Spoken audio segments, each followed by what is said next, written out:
Hello বন্ধুরা, আজকে তোমাদের একটা সুন্দর একটা রেসিপি দেখাবো, যেটা হচ্ছে ঘি করলা দিয়ে।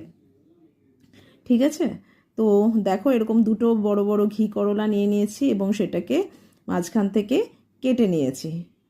কেটে নেওয়ার পরে কি করেছি একটু দেখো পরপর।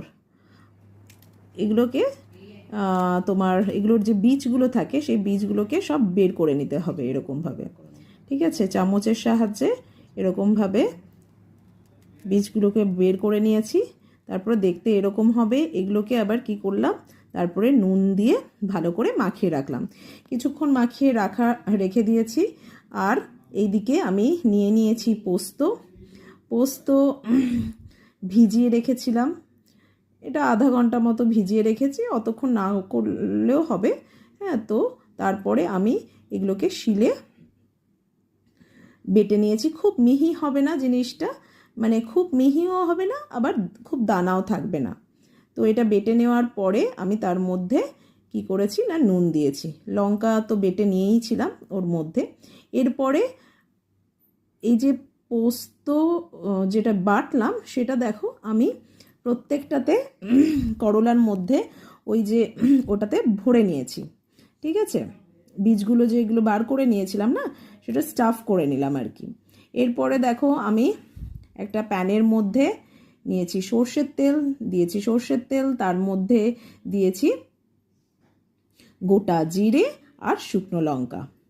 এরপরে যখন তেলটা বেশ গরম হয়ে যাবে, আস্তে আস্তে ঘি করলাগুলো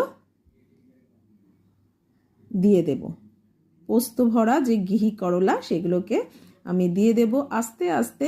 আমি খুবই একদম স্লো ফ্লেমে দিয়ে আমি এগুলোকে ভেজে নেব। ঢাকা দিয়ে দিয়ে ভাজবো।